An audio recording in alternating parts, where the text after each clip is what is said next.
Okay, welcome back. Next, we're going to talk about the sacral chakra. This is one of my favorites. So, it is located just below the belly button and where we hold our emotions. So, the sacral chakra, the phrase is I feel, and connected to the reproductive organs. Some of the other information around this here is the ages from 6 months to 2.5 years, 15 to 16 years, and 28 to 35 years as the age of development.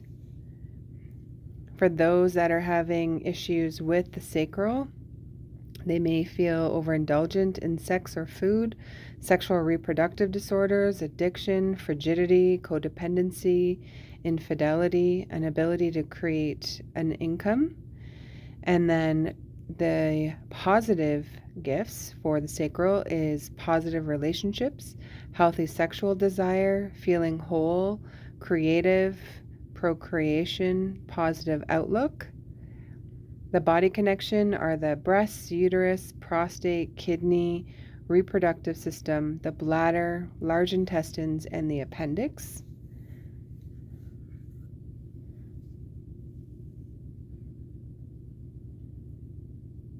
The sacral is located between the navel and the genitals, and this chakra influences the regulation of emotions and desires. Okay, one of the another phrase is to feel. It's a water element and it's a feminine energy, the yin.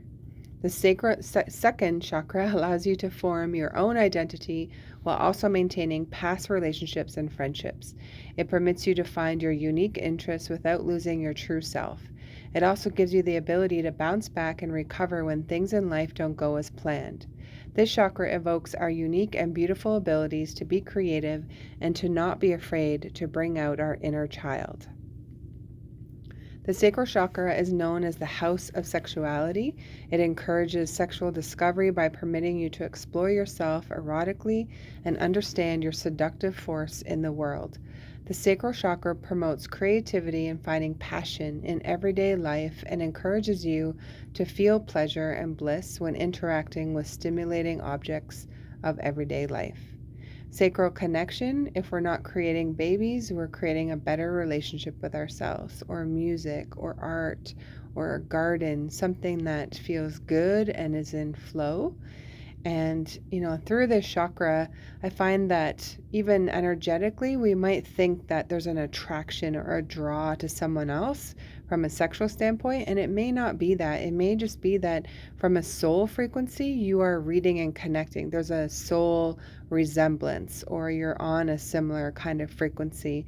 So just because your belly, or you get the butterflies, or you have adrenaline moving through your body when you meet someone for the first time, it's not always connected to a sexual connection. That's one thing I think is really important. It can be just the fact that you are in resonance with each other on some level around just emotions or who you are or things you like, different things like that. The imbalance symptoms for the sacral chakra is to turn towards addictive substances.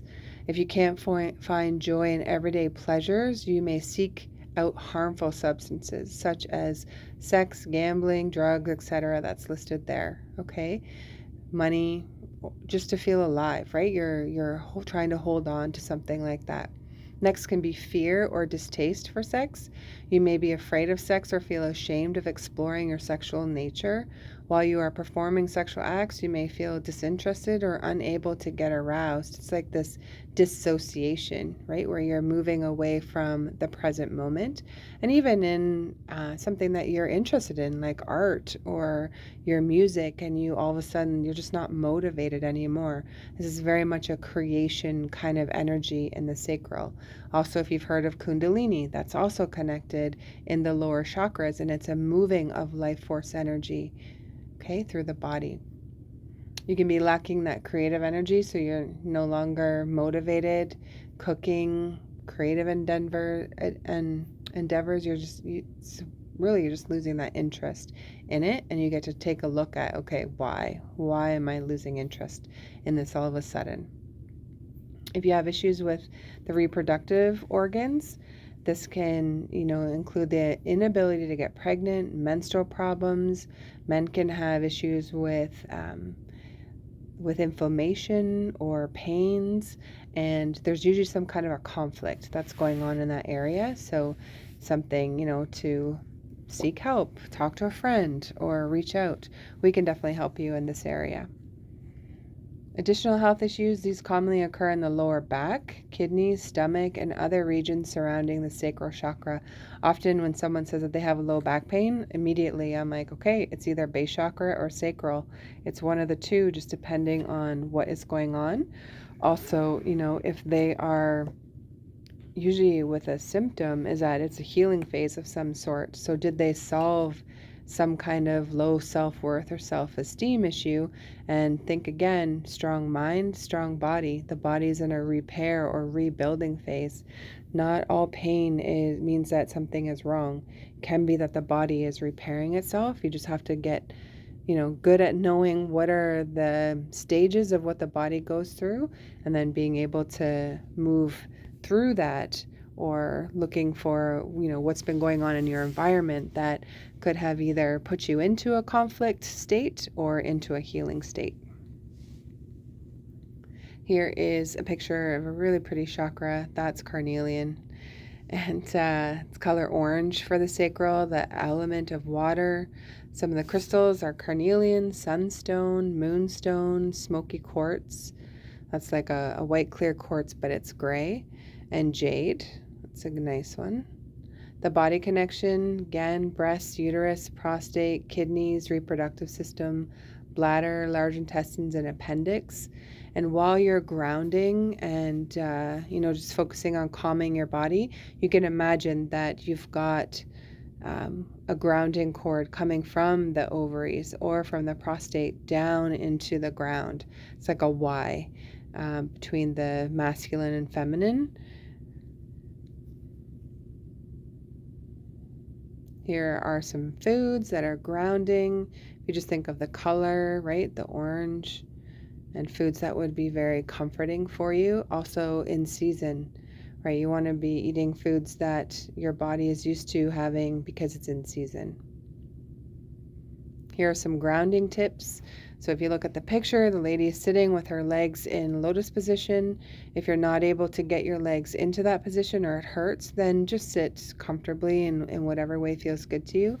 But you can put your hands on your sacral, on your belly, and take some deep breaths. And what happens is you can actually start to talk and communicate with your body. Your body will tell you, it'll give you the answers. We just have to slow down long enough and remember to ask to get that information. So here are some grounding tips. You want to close your eyes with one hand on your heart and belly, or both hands on your belly, and take 5 deep breaths. Come into your body and say, I am safe. Imagine you're breathing in a circle, okay, with each deep breath. So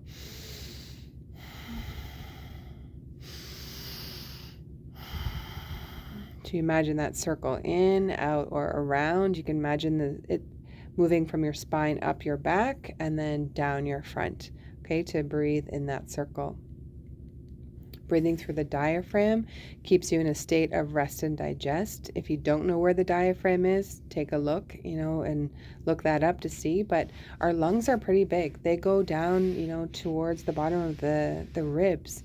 And so when you're breathing in, if you're not breathing in through the lower belly, then you're not getting a full breath. Your body is in a state of fight or flight, freeze or fawn. So how to notice that is, are you chest breathing only? I find that when people are chest breathing, they're in a state of anxiousness, or it could be predator breath, or a fear of there's a threat in the environment. So if you realize that you're breathing shallow or quick or just in your chest, and you're in a calm place, like there's no threat, then your body is just tripped into an old fight or flight pattern.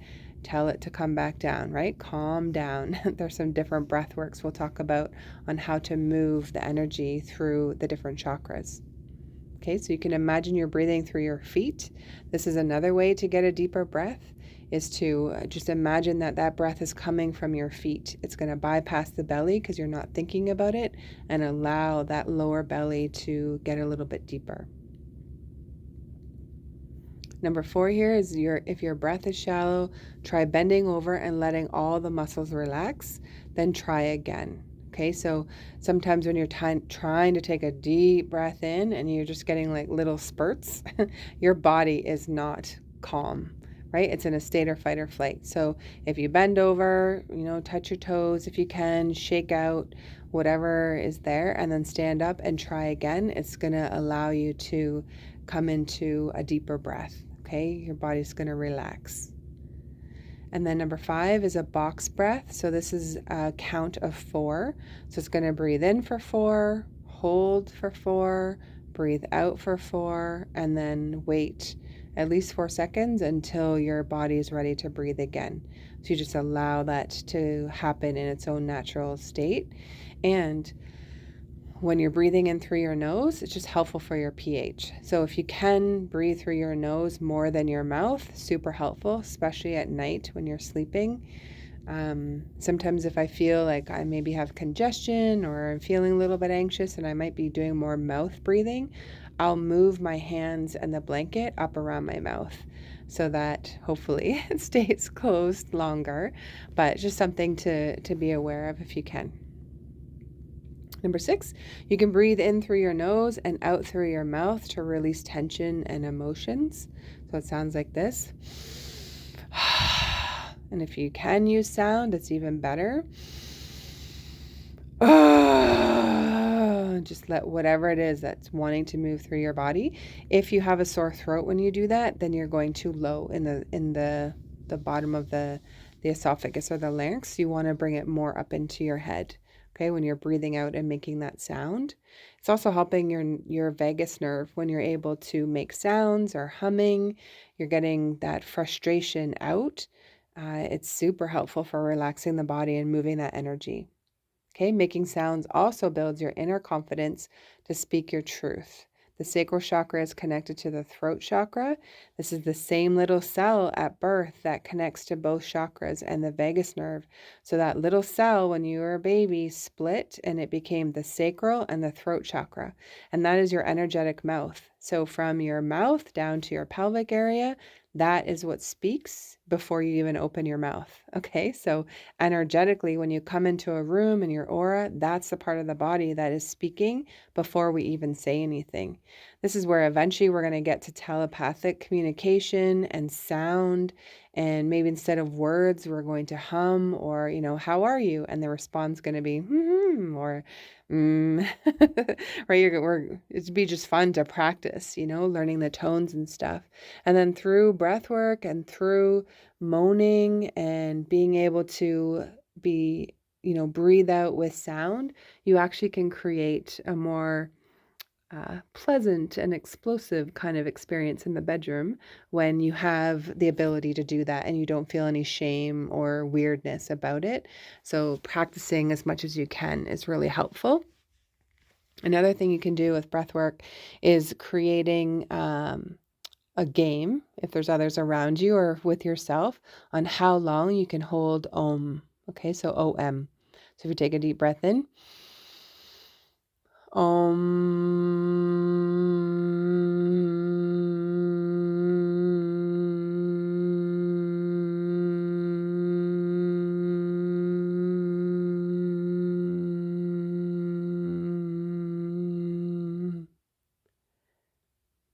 okay, and see how long you can hold it. The more you do breath work, the more you're calming your tissues on the inside of your body. Okay, what's really cool about that is you actually become younger on the inside. I had a test done earlier this year, and you put your finger into a little machine and it would test how, based on your breathing, how old you were. And I'm almost 50, but it was saying that I was 30 years old. And I was like, this is sweet because I know how to calm my body. I know how to breathe deep from within. And so that's what it was picking up, that I was in this calmer kind of state. So if that's something that you can do for yourself as well, that is really great. Now, as far as breathing and through the chakras, there are breaths that are connected to each of the chakras. So for the root, it's imagining from the spine that you're breathing the spinal fluid up from the base of your spine all the way up your back, out your head and back down around the front if you like. Okay, so do 3 deep breaths like that. It can be however long or short or quick as you would like. And just breathe in and out. And what you're doing is you're visualizing, you're imagining, once again, breathe in from that lower root and you're bringing the spinal fluid all the way up and then back down. Okay, that is a great one for grounding for the lower chakras. The other one through the sacral is you're connecting into your kundalini energy or your sexual energy. Kundalini moves throughout all the body, but in the sexual energy or the sacral, we can imagine what it's like to feel turned on, right? So you can bring that muscle memory back in your brain at any time. So just imagine that you are wanting to create something. Breathe in through that belly and in through that sacral, how it's exciting and you're turned on, and just an energy of excitement in the body, maybe tingles if you remember that, and just or chills, like whoo, right? Just feeling good. You're moving that energy through the body. I already feel good just even talking about it. I didn't even have to do the breath, right? My body is just trained to know that we can slip into those kinds of thoughts or feelings or emotions and we can turn it on right away just with the thought of it or the muscle memory and being able to connect yourself on that kind of level. Okay, it's a great way to lift your energy, even, if you're feeling low. So the visualization moment here is to close your eyes and picture a beautiful orange light pulsating on the sacral chakra location around your belly. Clear out. I always imagine an infinity symbol is here. So if you even want to just imagine with your eyes in that orange space around your sacral, that there is I call it a power washer, this infinity.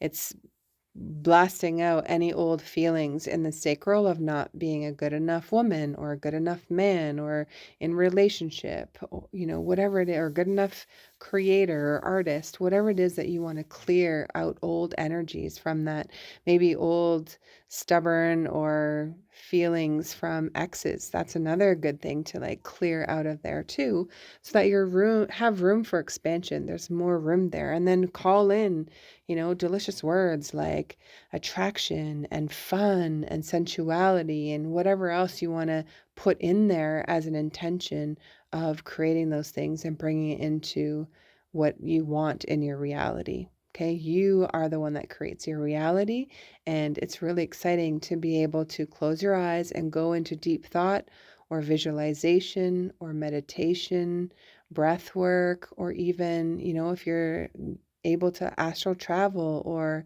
to lucid dream. Those are also really good and delicious. It's being in altered states of mind where you are in control and your aura is clear and you're saying, okay, I'm going in to have an experience, right? To be able to move some of the energy in your body. Okay, so thank you so much for listening and for being here, and we'll meet next in the video on the solar plexus.